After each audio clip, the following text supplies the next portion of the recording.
Welcome back. Let's look at a fight around efforts to curb the involvement of foreigners in the informal sector. The Socio Economic Rights Institute of South Africa, or SERI, says it had to close its doors amid claims that a Johannesburg councillor is inciting violence against its staff. The background is that 400 traders were removed from the Villiers precinct in the Johannesburg CBD. The traders, who are clients of SERI and members of the SA Informal Traders Association, then returned to their stalls after a court case. SERI says Nkululeko Mbundu, who is a member of the mayoral committee in Johannesburg, then falsely asserted that the traders are pretty much all foreign nationals. And he said the trading forum was working with SERI with vested interests.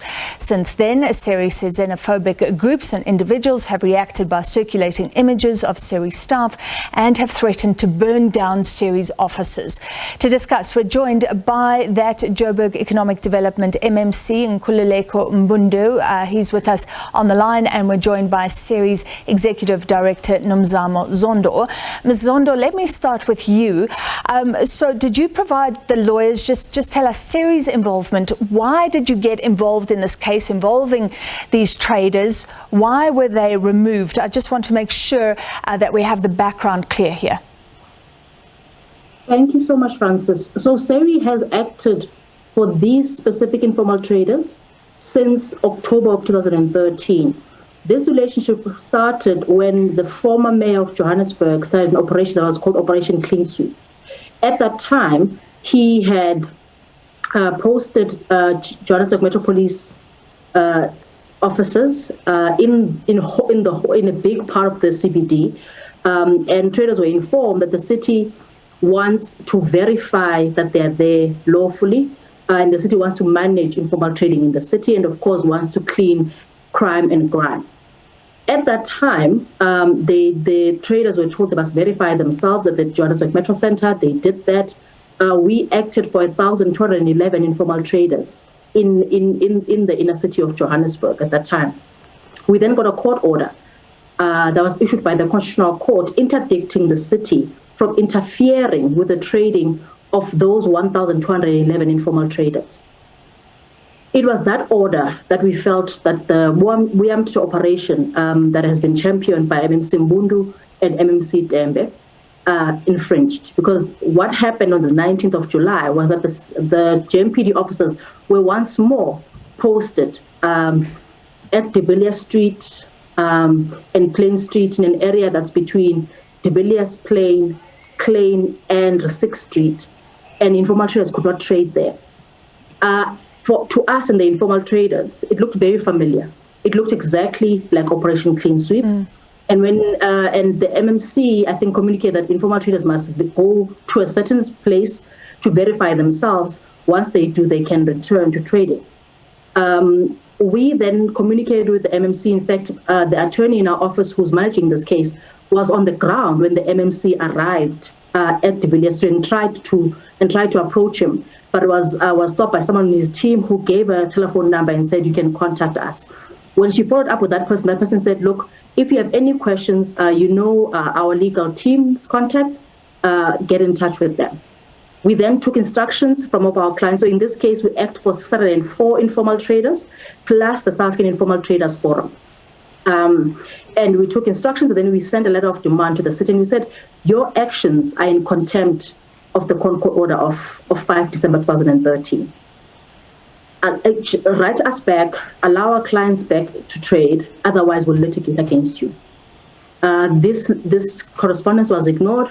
We then launched litigation. When we launched litigation, again, the city filed what is called a notice of intention to oppose, saying they will oppose the litigation. The matter was meant to be heard at 10 o'clock on the 27th of July. When we arrived in court with our lawyers, our attorney and the advocates that we briefed to argue the case for us, we were met by an attorney who's instructed by the city of Johannesburg. That attorney is the same firm that represented the city in Operation Clean Sweep in 2013. And the attorney... Ms. Zondo, I don't want to hurry you, but just in the matter of time, can we fast forward then? The court's found in your favour, so these informal traders returned. Oh, is that not the case? No, that's not the case. That's actually, I was getting to the crux of it. The city then wrote to us and made an offer to allow the informal traders to trade. So they write to us and they say to us, we must respond. They write it around 11 a.m. on the 27th of July. So we must respond by 12 o'clock. And when they make this offer, we ask them, are you going to tender our costs? Because you have caused us to bring this application. They tendered our costs, but in effect, the matter is settled on a proposal by the city of Joburg. But a few hours later, MMC Mbundu tweets that the city has been served with an interdict, that locals were used as a front, and that strategy was successful in court. He then says if people see the Villiers invaded tomorrow, they must know who did it. And that tweet in those three elements, one, gives a false impression that SERI litigated the case on behalf of only South Africans and used South Africans as a front, hiding that it exploited for migrants. In the 2013 case and in this case, every single informal trader is named.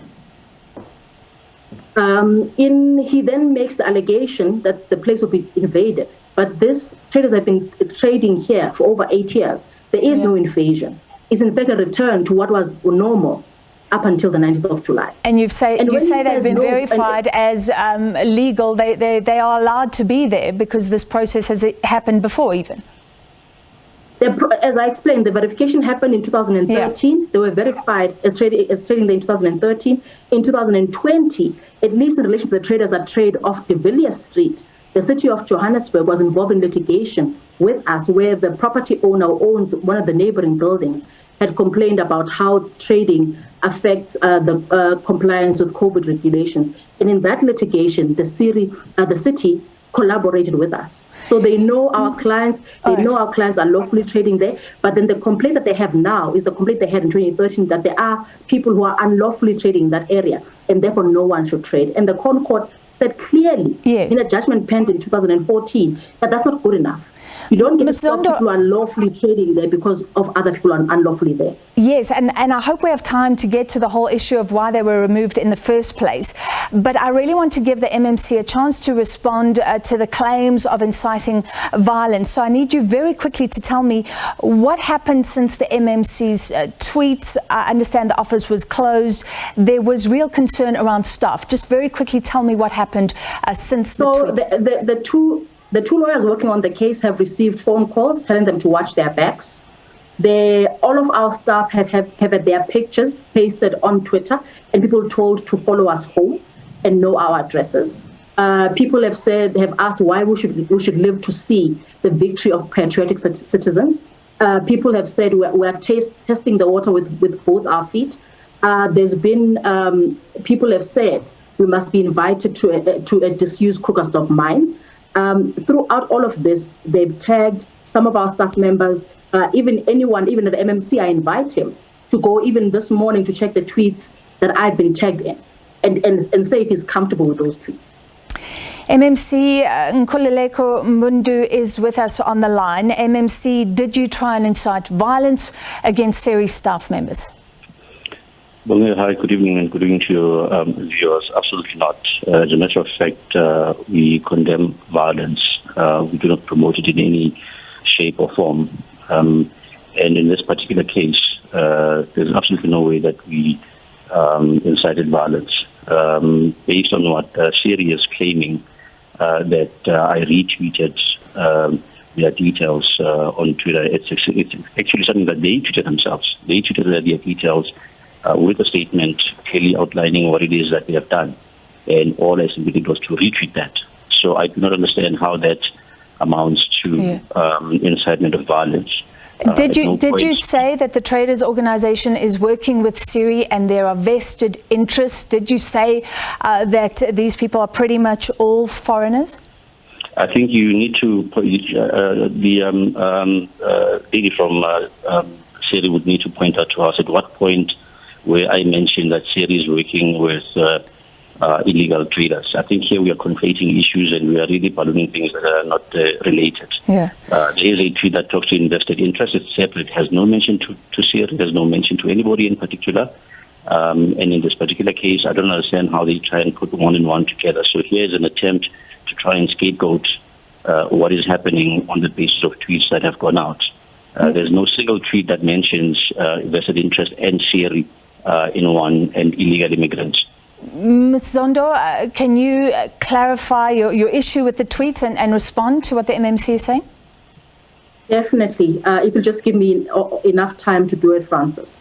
So there's a tweet, an earlier tweet when the letter was sent out, where the MMC says, "It is obvious we've uncovered the real truth here for everyone to see, including those masquerading as Ubuntu sympathizers who are quick to take us to court." And I'm just going to emphasize that last part. The question is, who took him to court? It is the informal traders who are the people who were not able to trade, so they can't be sympathizers. It is only their lawyers, SERI, who can be seen as sympathizers. And as I referenced earlier on, the allegation that they used locals to what appears to be a front to lodge the application, which was successful in court, is firstly a lie, because we didn't win in court. In fact, in another tweet, the MMC points this out. Two, we didn't put any locals as a front, because SERI has always been open about we represent foreign migrants. We represent them in cases that involve informal trade. In this year, as the 10th year of the Marikana massacre, in the 36 families that we represent, 5 of them are migrants.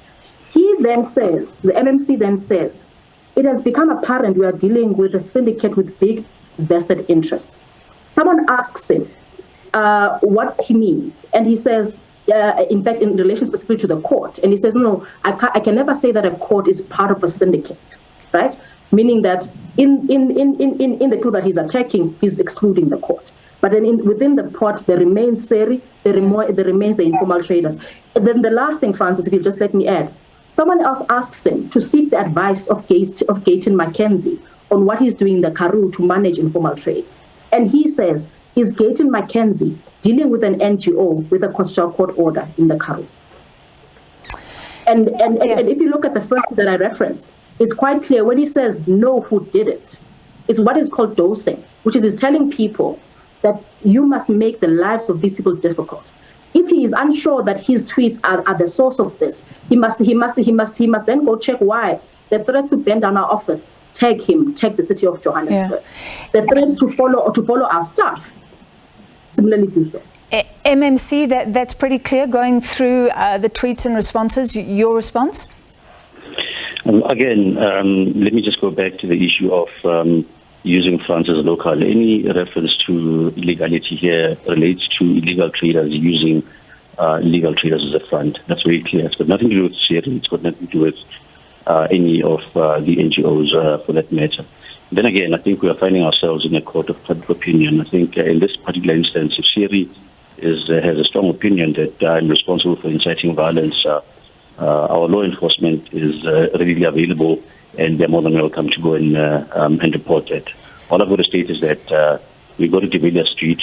Our records have got 200 traders only, and there were more than 600 traders in there. With SERI's admission, by the way, where stores are set up in the middle of the road, covering infrastructure, where vehicles cannot move, where there's absolutely no way you can move, even on the pavement, even though the bylaws state that you've got to trade if you've got to trade in a pavement, it's got to be more than 3 meters wide. Here in this instance, the area was occupied in totality, and we realized that we've got to go and perform our inspection. And what we did is to go and perform our inspection. As a matter of fact, on that particular date, we offered the traders immediately an opportunity to verify themselves right there and there, and they refused to. At which point, we decided to move it to the Joburg Economic Development. So at no point is this related to the Operation Clean Street. There's no traders that had goods confiscated or their stores broken down, absolutely. So here, I think there was an expectation that this should look like when it truly is not. And then again, I would say that our door is always wide open. We've invited, we said it's more than welcome to come and speak to us. We were just caught by surprise that suddenly it's gone to the lawyers and the media and then to the mayor's office, but we were not consulted under any circumstances. If they were really serious about finding an amicable solution around this thing, we are more than happy to support them. We have an interest in making sure that our trading spaces are conducive for trade, that the people who trade there can make money, that the city is able to support them and make sure that they utilize that space. MMC, just in finality, I think we've taken it as far as we can with these claims and counterclaims. But there are real concerns by moves from the City Council or suggestions that in future it would like South Africans to get the permits for these informal trading stalls, and that foreigners could be targeted even though they do have legal rights. They have economic rights if they are legal foreigners in South Africa. Do you accept that right now in our law and constitution, legal foreigners have a right to be stall owners and they should be protected in terms of that right now? Absolutely. The Immigration Act 13 of 2002 is very clear that asylum seekers are allowed to trade. There's no way that we can stop anybody from trading on the basis of their nationality. It is just completely absurd to even suggest it. As a matter of fact, 2 of the 50 traders out of the 600 that verified on that particular day were foreigners. And they were very welcome to go back and trade because they simply had their papers in order. So, they had their permits in order. So there's no way that we discriminate against anybody. All we are saying is that come and verify, come forward and verify. It's actually quite surprising why people choose to stay for 7 days and not verifying when they're given that opportunity. We are law-abiding and the Constitution allows for asylum seekers to do it. And like I say, 2 of them out of 50 were there and they were trading. So I don't see why they fuss about that, and we will always protect the law. We are a constitutionally responsible society, and we'll make sure that we implement our laws. All right, Joburg Economic Development MMC, Nkululeko Mbundu there, and SERI Executive Director Nomzamo Zondo, SERI standing for, of course, the Socio Economic Rights Institute of South Africa.